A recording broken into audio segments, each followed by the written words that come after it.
एक बार की बात है, दो कबूतर कैलाश पर्वत पर बैठे थे।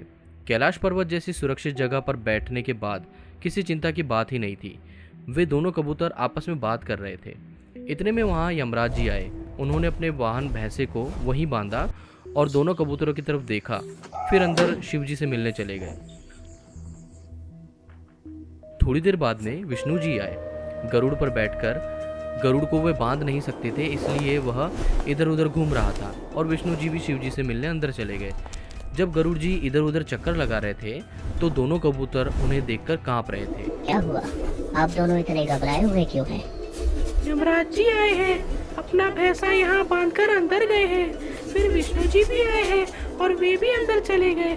अंदर कोई बैठक चल रही है, इसी कारण हम डर रहे हैं। गरुड़ जी सोच में पड़ गए।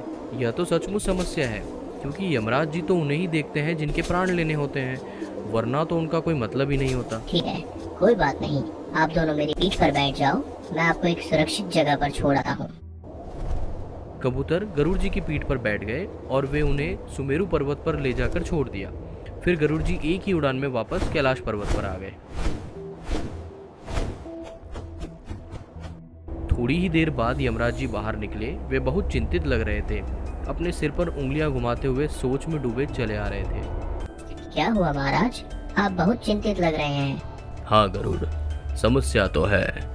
दो कबूतर हैं जिनकी मृत्यु सुमेरु पर्वत पर लिखी है, लेकिन वे यहाँ कैलाश पर्वत पर बैठे हैं। अब मैं उनके प्राण कैसे सुमेरु पर्वत से निकालूं?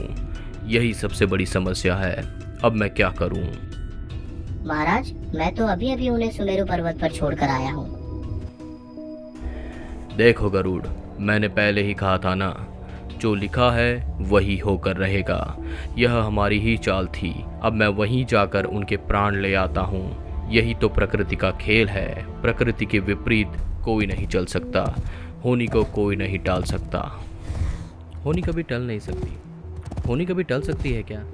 हाँ, यह ज़रूर है, यदि आपके 21 जन्मों का पुण्य साथ हो तो होनी टल सकती है, या फिर यदि आपको कोई सच्चा सद्गुरु मिल जाए तो वह आपकी होनी को टाल सकते हैं। बाकी होनी कभी टल नहीं सकती, चाहे कोई कितना भी दिमाग क्यों ना लगा ले। कई बार हम सोचते हैं कि इस काम को इस तरह से कर लेंगे या किसी समस्या का समाधान किसी और तरीके से कर लेंगे, लेकिन तीसरी ही समस्या हमारे सामने आके खड़ी हो जाती है।